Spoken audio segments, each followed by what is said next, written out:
Welcome to my inn. Hearthstone, Heroes of Warcraft. Very few games are as chill and make you want to grab a cup of tea to play in front of a cracking fire as much as Hearthstone does. It's a very popular game.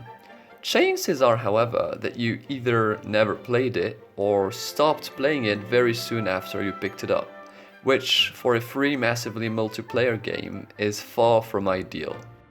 Why is that so? How come a free-to-play game such as this one is so hard to get hooked onto? Today I would like to try and analyze the mechanics behind Hearthstone and shed light on the paradox behind its business model. A paradox that's slowly but surely being tackled by the devs. Hearthstone first came out in 2014 and is based off the universe of World of Warcraft, both games being possessed and developed by Blizzard.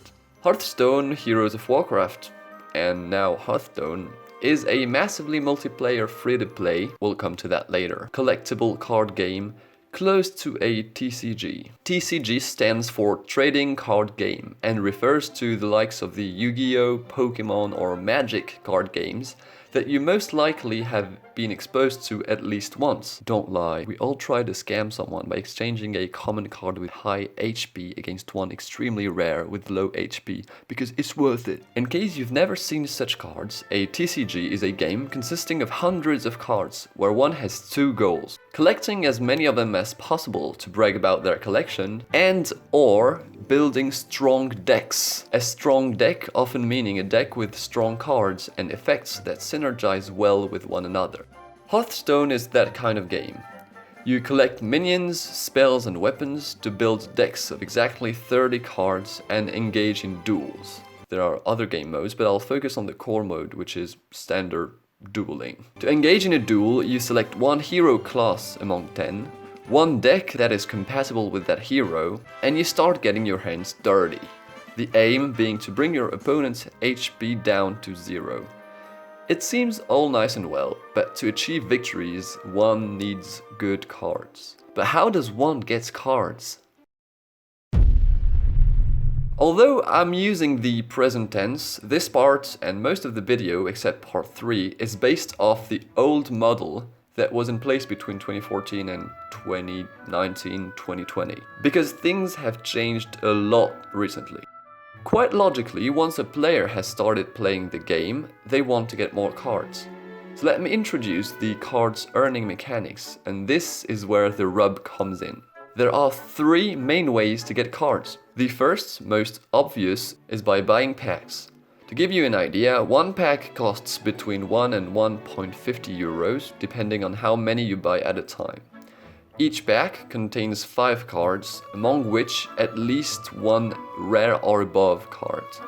To give a bit of perspective, the rarest and usually most powerful are legendary cards, and there's 1 in 20 packs, which means a legendary costs on average 25 euros. Since the best decks often require 2 to 5, sometimes even more legendaries, you may start to see what the problem is.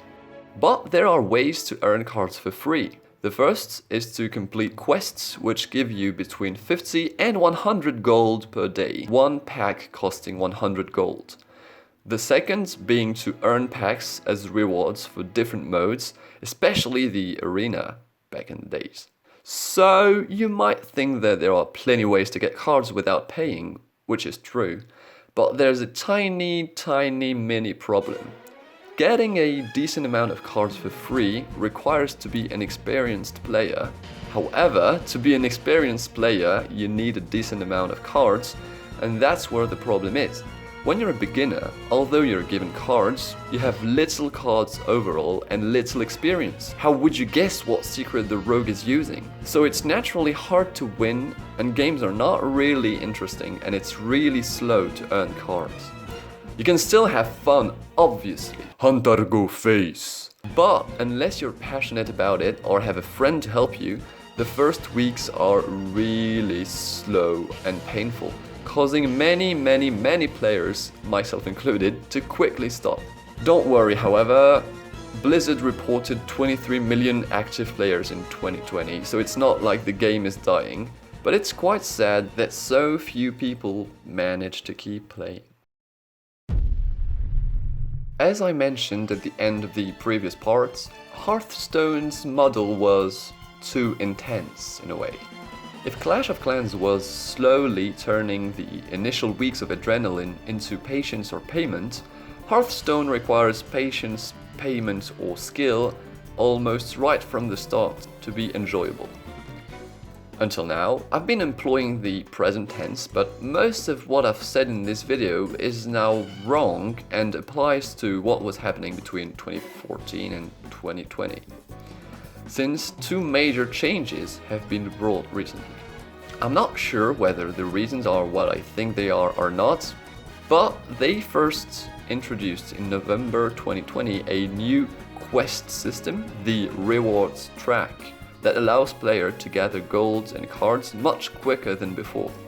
In addition to that, they replaced basic cards at the beginning of 2021 by the core sets, a set of 235 cards available to everyone that contain quite a lot of legendaries and useful cards for each class, enabling anyone to use decks that are at least a bit complex and interesting to play right from the start. And to top all of that, new players and players who have stopped since at least 4 months are given to choose one deck that's usually really strong. Thanks to those 3 changes, I was able to go back to the game and play it quite regularly without saturating or feeling the urge to quit because my opponent had 100 times better cards.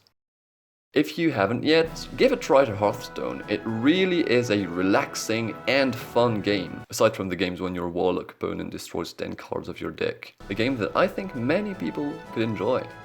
On that note, that's it for me in this video. Thank you very much for watching all the way to the end. I'll see you in the next one, and don't forget to eat your veggies.